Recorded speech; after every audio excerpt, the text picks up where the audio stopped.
ഇത്രയും നേരം ഒരു ഭാഗം നിങ്ങൾ അടുപ്പ് കത്തിച്ചിട്ടില്ല.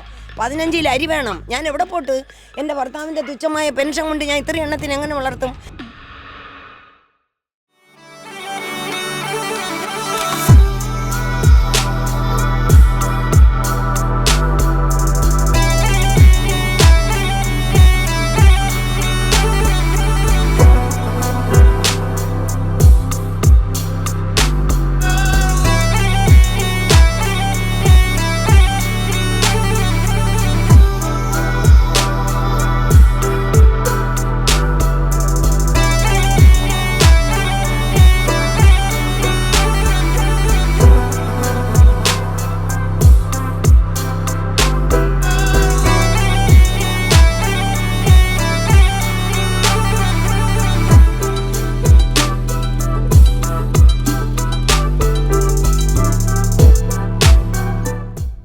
നമസ്കാരം.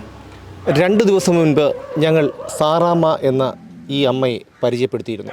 തിരുവനന്തപുരം മലയൻകീഴ് പേയാട് ചന്തമുക്കിലുള്ള ആക്ഷൻ ഫോർ ഡിസ്ട്രസ്ഡ് അനിമൽസ് എന്ന ഒരു സംഘടനയിലൂടെ നായ്ക്കളെയും പൂച്ച ഉൾപ്പെടെയുള്ള ജീവികളെയും സംരക്ഷിക്കുന്ന ഒരു അമ്മ. ഉടമസ്ഥർ ഉപേക്ഷിച്ച് തെരുവിൽ അലയുന്ന നായ്ക്കളെ ഈ അമ്മ ഇവിടെ ചേർത്ത് പിടിക്കുന്നു.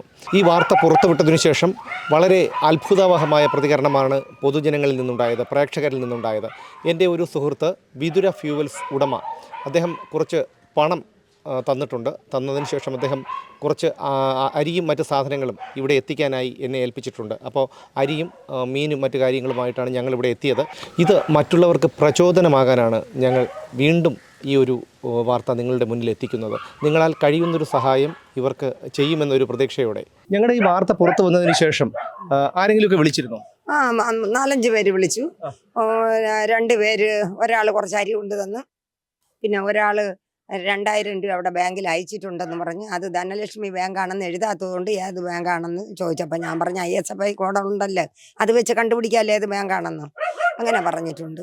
പിന്നെ 2-3 പേര് വിളിച്ചവർ പാവങ്ങളൊക്കെയാണ്. അവർ പറഞ്ഞു ഗൂഗിൾ പേ ഉണ്ടായിരുന്നെങ്കിൽ 1000 രൂപ വെച്ചൊക്കെ തരാമായിരുന്നു മാസം തോറും. അപ്പോൾ ഗൂഗിൾ പേക്ക് ATM കാർഡില്ല. ബാങ്കിൽ പോയിട്ട് ആ ATM കാർഡിൻ്റെ കാര്യം കൂടെ ശരിയാക്കിയാൽ എന്നിട്ട് ഗൂഗിൾ പേ കൂടി ഒന്ന് നിങ്ങളെ ചാനൽ വന്നതിന് ശേഷം വിളിക്കുകയും ചെയ്ത് വിളിച്ചവരൊക്കെ കൊച്ചു സഹായങ്ങൾ ചെയ്യാമെന്ന് പറഞ്ഞു. 1-2 പേര് ചെയ്തു. 1000 രൂപയും 2000 രൂപയാണെങ്കിലും ആരും നമ്മൾ മുമ്പേ കൊണ്ട് കൊടുത്തിട്ടല്ല, അവർക്ക് ആ തരാനൊരു മനസ്സ് തോന്നി ഈ പട്ടിണിയിൽ. പിന്നെ അതൊരു വലിയ ഒരു നേട്ടമാണ്. നിങ്ങളെ ചാനൽ കണ്ടിട്ട് ആ വിളിച്ചവരെല്ലാവരും സഹായിക്കാമെന്ന് പറഞ്ഞിട്ടുണ്ട്. മാസം തോറും 500 രൂപ വെച്ച് ഒരാൾ തരാമെന്ന് പറഞ്ഞു. പക്ഷേ ഗൂഗിൾ പേ വേണമെന്ന് പറഞ്ഞു. ഗൂഗിൾ പേ വേണം.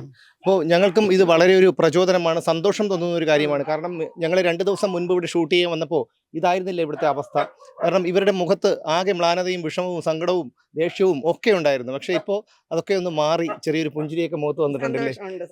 സന്തോഷമുണ്ട്. അപ്പോൾ ഇത് ഞങ്ങൾ നിങ്ങളുടെ മുന്നിൽ എത്തിക്കുന്നത് നിങ്ങൾക്കും ഒരു പ്രചോദനമാകാനാണ്. നിങ്ങൾ കഴിയുന്ന കോയമ്പത്തൂരിൽ നിന്ന് ഒരു ടീച്ചറാണ്, അവർ മലയാളിയാണ്, കോയമ്പത്തൂർ താമസം.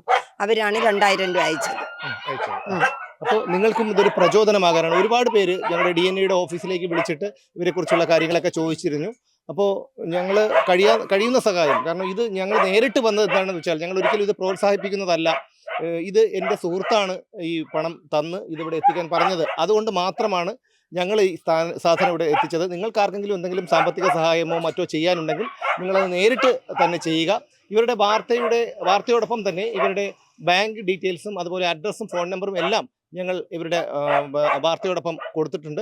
അപ്പോൾ നിങ്ങൾ നേരിട്ട് തന്നെ സഹായങ്ങൾ ചെയ്യുക. ഇത് നിങ്ങൾക്കൊരു പ്രചോദനമാകട്ടെ എന്ന് കരുതി മാത്രമാണ് ഞങ്ങൾ നേരിട്ട് ഇന്ന് വന്ന് ഈ സാധനം ഇവിടെ എത്തിച്ചത്.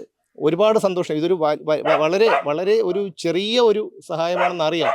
പക്ഷേ എന്താണ് ഇപ്പോൾ തന്നെ വളരെ ഒരു സന്തോഷം തോന്നുന്നു. നമ്മൾ ചെയ്ത ഒരു വാർത്തയ്ക്ക് അതിനൊരു ഫലം ഉണ്ടായല്ലോ, അതൊരു വലിയ സന്തോഷമാണ്. അത് തരുന്ന സന്തോഷം വളരെ വലുതാണ്. അല്ല, വേറെ ആരെയും മെമ്പറും ഒന്നും ഇവിടെ കിടക്കാൻ പറ്റൂല. ഇത് വെച്ച് കെട്ടിയിരിക്കണ എന്തിന്? ഇതിന്റെ മണ്ടയിൽ കൂടെ എറിയായിരിക്കും, ഇതൊക്കെ മുകളിൽ കൂടെ എറിയാണ്. പിന്നെ ആരെങ്കിലും വല്ലതും തരണം എന്നറിഞ്ഞാൽ കണ്ടമാനം പ്രാണികളെ ഇവിടെ എറിഞ്ഞാൽ എങ്ങനെ ജീവിക്കും? വളർത്താൻ പറ്റുമോ? ഞാൻ ഒരാളേ ഉള്ളൂ. 20,000 25 രൂപയാണ് സാലറി ചോദിക്കുന്ന ഒരാളിനെ നിർത്തി കഴിഞ്ഞാൽ. അപ്പം പിന്നെ അതിന് നമുക്ക് ഫൈനാൻസിക്കൽ ഡിഫിക്കൽറ്റി ഉള്ളതുകൊണ്ട് സർവൻറ്റിനെ നിർത്താൻ പറ്റൂല. അപ്പം മോൻ്റെ ഇതിൽ നിങ്ങളുടെ ചാനൽ കണ്ടതിന് ശേഷം ഇങ്ങനെ വിളിക്കുകയും ഇത്രയും പെട്ടെന്ന് അത് വിളിച്ചതിൻ്റെ അന്ന് തന്നെ ഞങ്ങളിത് തന്നു എന്ന് പറയണതേ ആരും ചെയ്യാത്ത പല ചാനലുകാർ ഇവിടെ അന്ന് ചെയ്തിട്ടുണ്ടല്ലോ.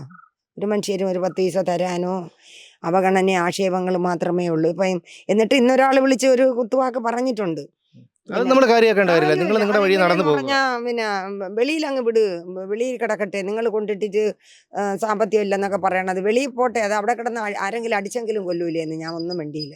ഇത്തരത്തിലുള്ള മനുഷ്യർ നമ്മുടെ സമൂഹത്തിലുണ്ട് എന്നുള്ളതിലാണ് അത് സൂചിപ്പിക്കുന്നത്. എന്തായാലും ഇനിയും ഒരുപാട് സഹായങ്ങൾ ഇവർക്ക് കിട്ടട്ടെ. ഈ മിണ്ടാപ്രാണികൾക്ക് മഴയും വെയിലും ഏൽക്കാതെ ഒന്ന് കിടക്കാനും അതുപോലെ ആഹാരം, വയറു നിറയെ ആഹാരം കഴിക്കാനുമുള്ള ഒരു എന്തെങ്കിലും ഒരു നിവൃത്തി നമ്മുടെ സമൂഹം ഇവർക്ക് ഉണ്ടാക്കി കൊടുക്കട്ടെ എന്ന് ആശംസിച്ചുകൊണ്ട് ക്യാമറമാൻ ജെയിൻ ശിവൻസിനൊപ്പം സുമേഷ് മാർക്കോപോളോ, DNA ന്യൂസ്.